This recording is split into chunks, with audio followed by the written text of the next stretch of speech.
Le vendredi 22 novembre, la salle des fêtes de Bartrès a accueilli l'Assemblée générale des maires ruraux des Hautes-Pyrénées, présidée par Gérard Clavé, maire de Bartrès. Cet événement a réuni également Fabien Tulleux, sous-préfet d'Argelès-Gazost, le lieutenant-colonel Régis Barillot, commandant en second du groupement de gendarmerie des Hautes-Pyrénées, le capitaine Olivier Buffel, commandant en second de la compagnie de Tarbes, le lieutenant Nicolas Brousse, commandant de la communauté de brigade de Tarbes et une représentante de l'Association des maires de France d'Occitanie. L'un des sujets principaux abordés lors de cette réunion a été les incivilités croissantes dont sont victimes de nombreux maires. Pour autant, la fonction de maire est exigeante et difficile. Tout le monde le sait, puisque bon, c'est pas évident, il faut... Chaque maire est d'abord par sa présence au plus près de nos concitoyens. Les maires sont aussi des employeurs publics, des chefs d'entreprise, des développeurs et des investisseurs. Mais malgré tout, de passer à n'importe quelle gendarmerie, vous serez accueilli avec plaisir. Il ne faut pas hésiter. Dans les gendarmeries, vous êtes chez vous, quelle que soit la gendarmerie. Donc n'importe quelle question, vous pouvez venir. Vous appelez si vous êtes occupé. C'est avec plaisir qu'on vous répondra. Alors nous ne serons pas pointus comme les spécialistes sur les affaires des communes, mais par contre pour tout ce qui touche soit le judiciaire, soit l'environnement, ça reste dans le domaine de prédilection et on est un peu touche à tout dans la gendarmerie. Donc on s'arrangera pour vous répondre quand même sur d'autres questions qui échappent à nos juridictions. Nous avons des actions à votre profit qui ont déjà été menées dans le passé, que nous pouvons mener à nouveau s'il y a des besoins qui se présentent. Je pense qu'en 2021, c'est malheureusement toujours d'actualité, c'est les incivilités et les agressions d'élus. Une action de gestion des incivilités avait été faite par les négociateurs de la gendarmerie pendant un an, 2021, qui avait touché un certain nombre d'élus qui avaient répondu à l'invitation. C'est le type d'action que nous pouvons remener à nouveau si le besoin se fait sentir pour des élus qui n'auraient pas eu la chance de participer à cette sensibilisation, parce qu'il faut rester modeste, et qui avait eu un impact à l'époque intéressant. Ce n'est pas miraculeux, mais ça permet parfois de gérer des situations conflictuelles et de trouver une issue du moins favorable à cette situation. Dans tous les cas, comme on avait dit déjà il y a l'époque, quel que soit le type d'altercation, d'incivilité dont vous êtes victime, même mineur, je ne serai que vous conseiller de venir nous le signaler tout le temps. C'est en laissant passer ces petites incivilités qui, parce que vous êtes habitué à les gérer, parce que vous êtes habitué à vos concitoyens acariâtres parfois, c'est toujours le même qui vous embête, on laisse passer parce qu'on a l'habitude, mais il ne faut pas. Il ne faut vraiment pas, c'est un message à faire passer, il faut vraiment qu'on puisse nous être dans l'action et mettre un stop. N'hésitez pas à lui demander aussi la fiche commune. Ça, moi, je trouve que c'est un outil hyper intéressant. La gendarmerie peut vous sortir le nombre de passages hommes, d'intervention. Donc, quand tout est tout blanc, c'est super. Le but du jeu, c'est que ça continue d'être tout blanc. Il y a un guide qui a été édité aussi avec l'Association des maires et l'Agence nationale pour la cohésion des territoires. Voilà, la fiche, je fais la promo, hein, vous avez vu. Hein. Voilà, vous avez la sécurité routière, l'intervention, la délinquance, la prévention, la présence. Voilà, même une fois par an, autour d'un café. Voilà, faites le point, c'est sympa. Et c'est des fiches très bien faites. J'ai des déchets sur la commune, qu'est-ce que je peux faire? Il y a un problème de chien, de nuisance, voilà. Les fiches sont super bien faites. Et je fais à chaque fois la promotion aussi de l'application magendarmerie.fr que vous pouvez configurer pour votre commune, votre arrondissement. Il y a des alertes. Quand on a eu des intempéries, c'était précieux. Et le dernier point, alors effectivement, les diagnostics de vidéoprotection. Voilà. Alors, généralement, vous allez voir à la gendarmerie, il y a le diagnostic, et puis après, vous allez voir pour la DETR. On en est à 4-5 communes déjà soutenues sur la vidéoprotection. Sur l'arrondissement d'Argelès, en plus, on est en vallée, donc généralement, on monte. Et il n'y a pas beaucoup de routes pour redescendre que celle par laquelle on est passé.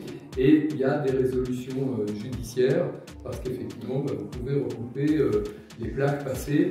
Et ça se sait aussi quand une commune est équipée. Et mon dernier point, j'arrêterai là-dessus, c'est... ah non, j'en ai un avant-dernier. Savoir aussi que sur le département, même si la brigade est basée à Pierrefitte-Nestalas, on a la chance d'être un département qui a pu, grâce à l'action de la gendarmerie combinée avec les services de l'État, obtenir des 200 et quelques nouvelles brigades de gendarmerie. Donc elle est basée à Pierrefitte-Nestalas, avec 6 militaires, si je ne dis pas de bêtises, qui ont une dimension brigade verte pour l'ensemble du département. Voilà, donc ça c'est aussi important pour vous soutenir. Ils ont déjà opéré quelques belles affaires. Ils nous ont beaucoup soutenus au début de la saison d'estive en montant entre chien et loup, c'est un jeu de mots,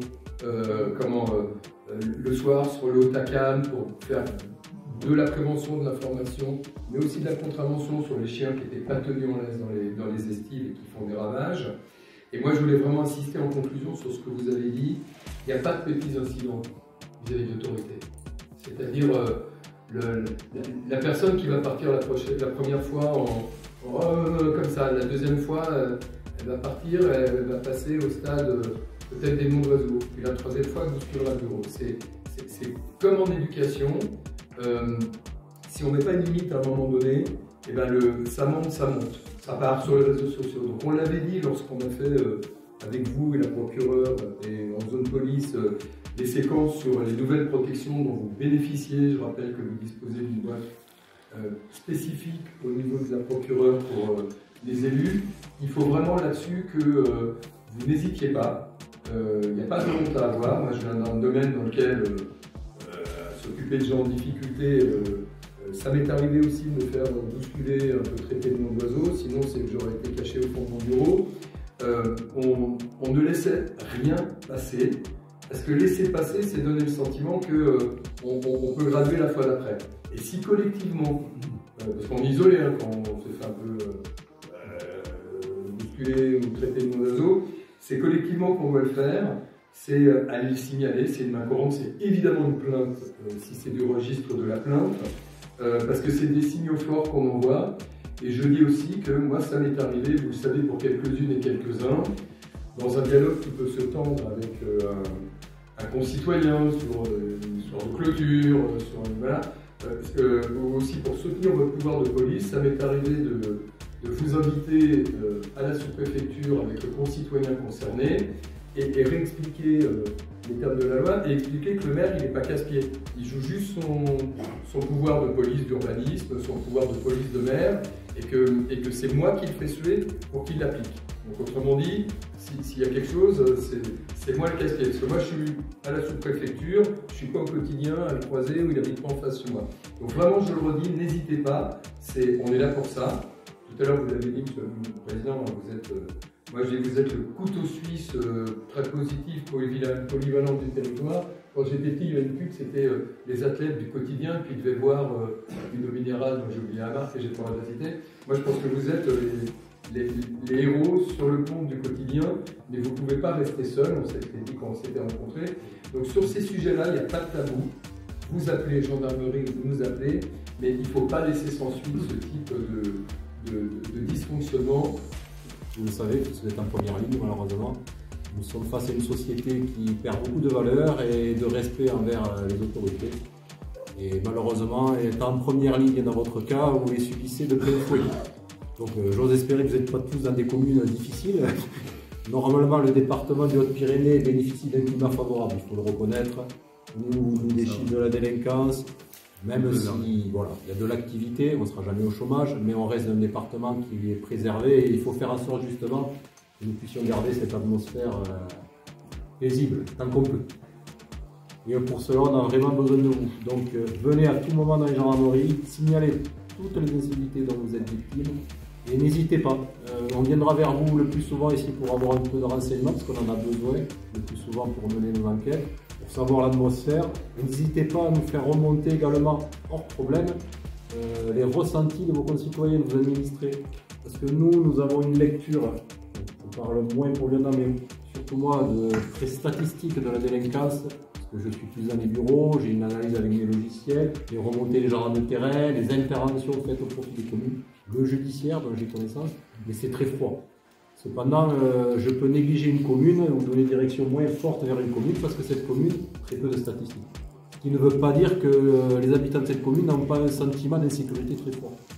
Et ça, il n'y a que vous qui pouvez nous le faire remonter. Si vous considérez que dans votre commune ça ne se passe pas très bien ou que les habitants vous font remonter, là on ne se sent pas en sécurité, il y a des gens qui tournent, ça roule trop vite, et nous on ne le verra peut-être pas au niveau statistique, je peux te dire, il faut nous le prévenir. Auquel cas on orientera également les patrouilles vers ces communes. c'est pas parce qu'il n'y a pas de chiffres qui remontent que les gens n'ont pas peur et n'ont pas ce sentiment d'insécurité. C'est le problème de cette lecture purement un chiffre. Le lieutenant qui est plus proche du terrain arrive à anticiper ça, mais au niveau compagnie où on peut engager les forces, même pour lui c'est intéressant de le savoir. Nos habitants se sentent en sécurité, on viendra plus souvent, on fera des petits points statiques qui nous verront. Et c'est toujours bien de le faire, on est là pour ça aussi, c'est très difficile de lutter. Parfois, un ou deux faits suffisent à une commune pour en entendre parler des années et avoir l'impression que la délinquance est aux portes de la commune, ils sont tous besoin de tout fermer, d'engager des éléments de tenue en sécurité. Ce n'est pas forcément le cas. La même chose, alors, si vous faites des réunions publiques au niveau des communes, nous intervenons avec plaisir, ne pas hésiter à nous solliciter. Ça peut permettre de désamorcer les situations. On peut n'apporter que notre point de vue, attention, au niveau patrouille. Mais on peut répondre aux questions de nos concitoyens, on est là pour ça aussi, pour rendre compte de notre action. N'hésitez pas, si un jour il y a une demande où vous voulez faire une réunion publique sur quoi que ce soit, ça peut être sur l'insécurité, ça peut être sur sensibiliser les personnes âgées de vos communes, on est là, on est avec plaisir, ça peut être pour une réunion sur la vidéoprotection, on viendra aussi. S'il faut en parler, c'est toujours conflictuel, on le sait bien, cette vidéoprotection, on est là pour en parler, il n'y a pas de tabou, c'est une décision qui appartient aux administrés et aux élus de la commune, donc on est là pour en parler en bien, nous le bien qu'on en ressent, mais après ça appartient à chaque commune, bien sûr.